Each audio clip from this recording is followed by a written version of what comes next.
அப்புறம் இருக்கும். அந்த பக்கம் 2 இருக்குது, இந்த பக்கம் 2 இருக்குது. 4 தானே இருக்குது.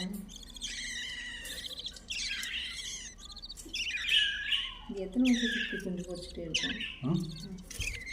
இது லைஃப் டைம் வந்துட்டு 7 வருஷமா 8 வருஷமா தான். இதுக்கெல்லாம் என்ன ஏஜ்னு தெரியல.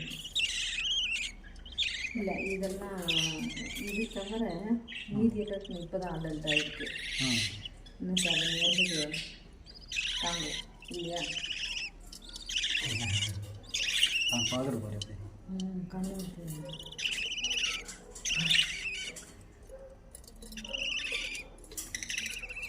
இல்லை யார் பேசுன்னு தெரிஞ்சு போச்சு. எல்லாமே அவங்க அவங்க டேடி அவங்க மம்மி இல்லை.